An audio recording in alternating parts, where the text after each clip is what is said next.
क्यों तुम्हें अभी DDR5 रैम्स नहीं खरीदने चाहिए? इस क्वेश्चन का जवाब तुम्हें इस वीडियो के एंड तक पता चल जाएगा। लेकिन आखिर मैं इस कंक्लूजन तक कैसे पहुंचा कि अभी तुम्हें DDR5 रैम्स नहीं खरीदने चाहिए? सिंपली मैंने DDR4 और DDR5 रैम्स का कंपैरिजन कर लिया। ऑब्वियसली मैंने ये कंपैरिजन खुद से तो नहीं किया है, मैंने अलग अलग वेबसाइट्स पर रिसर्च किया और उसके बाद मैं इस कंपैरिजन को अंजाम दे पाया हूँ। तो तुम इस बात को ध्यान में रखना। और हाँ, एक और बात ध्यान में रखना कि तुम इस वीडियो को कब देख रहे हो। मैं तो इस वीडियो को अभी के मार्केट के हिसाब से बना रहा हूँ, यानी कि जनवरी 2022 के हिसाब से बना रहा हूँ। अगर तुम इस वीडियो को थोड़ा बाद में देखते हो तो शायद ये वीडियो तुम्हारे काम ना आए। चलो मैं अब तुम्हें अपना ये कंपैरिजन दिखा देता हूँ, और अगर उसके बाद भी तुम्हें DDR5 रैम्स लेने हैं तो तुम्हारी मर्जी। सबसे बड़ा सवाल तो ये है कि DDR5 का मतलब क्या होता है। देखो, जो DDR5 है वो एक्चुअली DDR5 SD रैम का शॉर्ट फॉर्म है, जिसका full meaning double data rate 5 synchronous dynamic random access memory है। जानता हूँ इसे बोलने में इंसान तोतला हो जाएगा, इसीलिए मैं इसके ज़्यादा डीप में नहीं जाता हूँ। जब से SD रैम का DDR टाइप डेवलप हुआ है तब से इसकी कई सारी जनरेशन्स लॉन्च की गई हैं, जैसे कंपनीज अपने प्रोसेसर्स की लॉन्च करती रहती हैं। DDR5 जो है वो SD रैम के DDR टाइप के 5th जनरेशन को रिप्रेजेंट करता है। समझ गए? तो बच्चों, आज की इस वीडियो के लिए तुम्हें DDR5 के लिए सिर्फ इतना ही जानना ज़रूरी है। तो अब हम बढ़ते हैं अपने मेन कंपैरिजन और कुछ बेंचमार्क्स की तरफ, जो मैंने तो नहीं किए हैं, लेकिन समझ जाओ, मैं गरीब हूँ।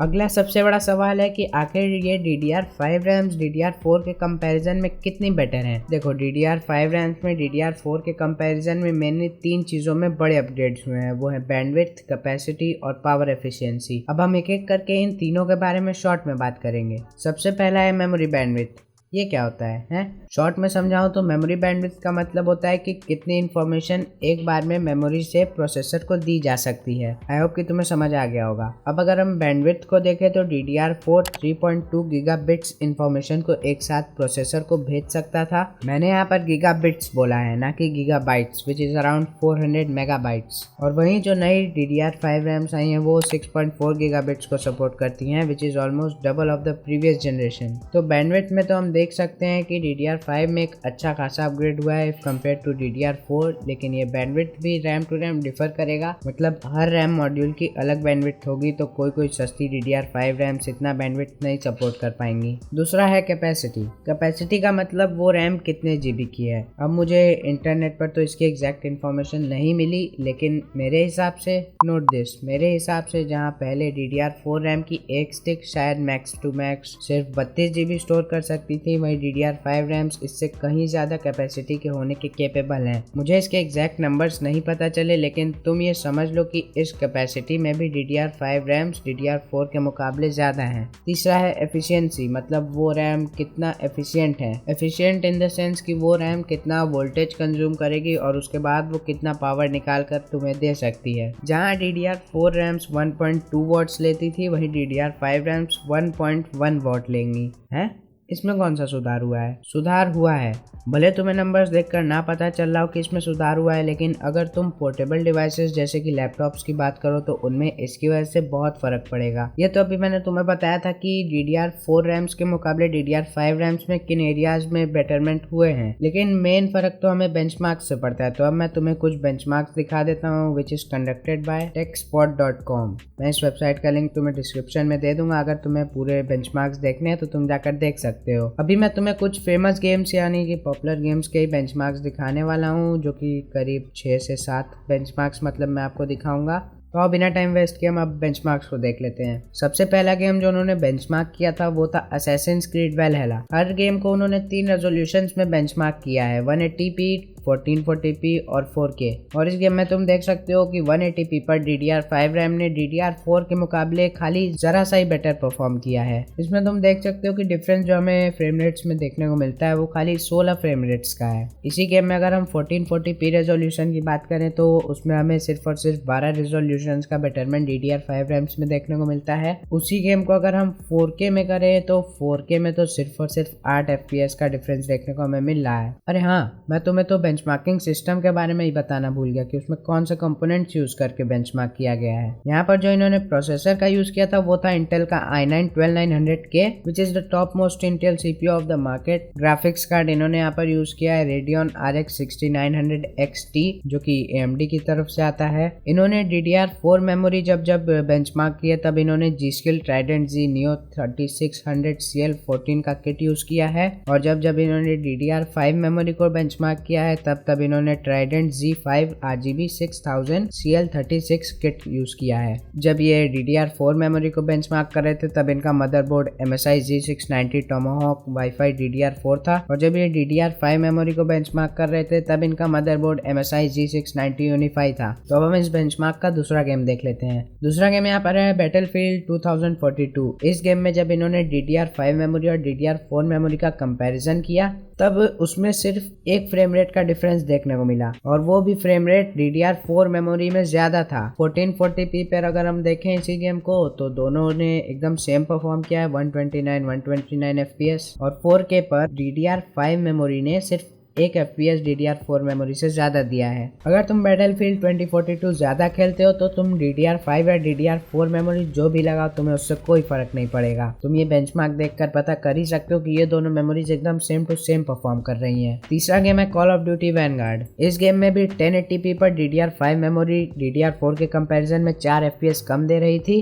और 1440p पर अगर हम देखें तो DDR5 मेमोरी DDR4 मेमोरी से 2 FPS ज्यादा दे रही है। मतलब इसमें भी कोई ज्यादा फर्क नहीं है। 4K में अगर हम बात करें तो DDR5 मेमोरी और DDR4 मेमोरी में सिर्फ एक का अंतर है, और वो DDR5 एक ज़्यादा हो जाती है। क्या ज़्यादा हो जाती है? FPS ज़्यादा हो जाती है। इस गेम में भी हमें एकदम नेग्लिजिबल डिफरेंस देखने को मिलता है। अगर तुम कोई भी इसमें भी मेमोरी यूज करोगे तो भी तुम्हारा काम चल जाएगा। फिर जो गेम इन्होंने बेंचमार्क किया वो था काउंटर स्ट्राइक ग्लोबल ऑफेंस यानी कि CSGO। जब इन्होंने इसे 1080p पर बेंचमार्क किया तब शॉकिंगली DDR5 मेमोरी अच्छा खासा मार्जिन से, उतना तो नहीं कहूंगा लेकिन ठीक ठाक मार्जिन से DDR5 मेमोरी DDR4 से हार रही है। मतलब हमें यहाँ ऑलमोस्ट 18 FPS का डिफरेंस देखने को मिल रहा है इन दोनों के बीच में। 1440p पर भी सेम हाल है। इन दोनों मेमोरीज के बीच में हमें 18 FPS का डिफरेंस देखने को मिल रहा है, और DDR4 मेमोरी DDR5 के कंपैरेटिवली अच्छा परफॉर्म कर रही है। 4K में कुछ उतना खास फर्क नहीं पड़ता है। 4K में दोनों एकदम ऑलमोस्ट सेम परफॉर्म कर रही है, लेकिन DDR4 मेमोरी यहाँ पर भी 1 FPS ज्यादा दे रही है। CSGO एक हेवीली CPU लिमिटेड गेम है, लेकिन हम यहाँ पर देख सकते हैं कि प्रोसेसर को ज्यादा बैंडविड्थ देकर हमें कोई फायदा नहीं मिल रहा है। तो इस गेम में तो मैं कहूँगा अगर तुम ये गेम ज़्यादा खेलते हो तो तुम्हें मेरे हिसाब से DDR4 मेमोरी ज़्यादा सूट करेगी। फिर जो गेम इन्होंने बेंचमार्क किया था वो था Far Cry 6। इसके 1080p के बेंचमार्क्स देखकर मुझे थोड़ा सा सही फील हुआ, क्योंकि DDR5 मेमोरी जो 5 के नाम पर कुछ हमें परफॉर्म करके दिखा नहीं रही थी वो यहाँ पर 1080p रेजोल्यूशन पर कुछ तो दिखा रही है। मतलब ज़्यादा नहीं, खाली 19 FPS ही दिखा रही है, लेकिन फिर भी ठीक है मेरे लिए उतना। 1440p पर तुम देख सकते हो कि DDR5 मेमोरी थोड़ा सा अच्छा परफॉर्म कर रही है। मतलब खाली 12 या 13 FPS का डिफरेंस है, और 4K पर सिर्फ और सिर्फ 2 FPS अच्छा परफॉर्म करके दे रही है DDR5 मेमोरी। इसके बाद आता है फोर्टनाइट गेम का बेंचमार्क्स। इसमें 180p पर अगर हम देखें तो DDR5 मेमोरी 190 FPS दे रही है, और DDR4 मेमोरी 179 FPS दे रही है। ये सभी एवरेज फ्रेम रेट्स हैं, इस बात को ध्यान में रखना तुम। यहाँ पर तो हमें दिख रहा है कि DDR5 मेमोरी ठीक ठाक काम कर रही है। मतलब उतना भी कुछ खास काम नहीं है, लेकिन फिर भी ठीक है। 1440p पर अगर हम देखें तो 1440p पर भी ठीक ही ठाक काम कर रही है। मतलब 6 FPS हमें ज़्यादा मिल रहा है। अगर तुम्हारे लिए 6 FPS मैटर करते हैं तो तुम्हारी मर्जी, आगे देख लेना तुम। और 4K पर कुछ नहीं हो रहा है। मतलब 1 FPS का डिफरेंस है, तो 1 FPS किसके लिए मैटर करता है? मेरे लिए तो नहीं करता। अगला गेम आता है माइक्रोसॉफ्ट फ्लाइट सिमुलेटर 2020। इसमें DDR5 मेमोरी 1080p पर 3 FPS ज़्यादा दे रही थी बस। 1440p पर उसने 2 FPS ज़्यादा दिया, और 4K पर ऑलमोस्ट सेम, ऑलमोस्ट क्या है ही सेम। फिर कंपेयर किया जाएगा PUBG में, तो PUBG में हमें 2 FPS DDR5 मेमोरी 1080p पर कम दे रही थी। 1440p पर उसने हमें 2 FPS फिर ज़्यादा दिए, मतलब अभी हिसाब बराबर। और 4K पर हमें DDR5 मेमोरी ने 3 FPS ज़्यादा दिए। मतलब देख रहे हो 2-3 FPS का एक खेल चल रहा है इन दोनों के बीच में। और मेरे इस वीडियो का जो लास्ट गेम का बेंचमार्क है वो है हिटमैन 3। इस वेबसाइट पर और भी गेम के बेंचमार्क्स पड़े हैं तो तुम नीचे जाकर चेक कर सकते हो। हिटमैन 3 में 1080p पर DDR5 मेमोरी कुछ अच्छा परफॉर्म कर गई, मतलब 8 FPS कुछ फर्क नहीं पड़ता, लेकिन अच्छा परफॉर्म की ना, बस हमें इससे मतलब है। फिर 1440p पर दोनों का एकदम सेम टू सेम और 4K पर भी दोनों का एकदम सेम टू सेम, मतलब हिसाब बराबर। हम अपनी इस वीडियो में अभी तक कुछ गेम्स के बेंचमार्क देख चुके हैं, जिससे हमें साफ साफ पता चल रहा है कि अगर तुम DDR4 मेमोरी या DDR5 मेमोरी अभी लगाते हो तो कुछ फर्क नहीं पड़ेगा। मतलब अगर तुम डिफरेंस निकालने जाओगे तो एकदम नेग्लिजिबल सा डिफरेंस तुम्हें देखने को मिलेगा इन दो मेमोरीज के बीच में। ये मैं जनवरी 2022 के हिसाब से बात कर रहा हूँ, ये ध्यान में रखना तुम। क्या पता अभी वो गेम्स उसके हिसाब से ऑप्टिमाइज ना हो, आगे जाकर ऑप्टिमाइज हो जाए, आगे जाकर DDR5 के लिए और अच्छे गेम्स आ जाएं, उसका कोई भरोसा नहीं है। लेकिन अभी जो मैं बेंचमार्क्स देखा वो उसमें तो उतना कुछ अच्छा परफॉर्म नहीं की थी DDR5 मेमोरी।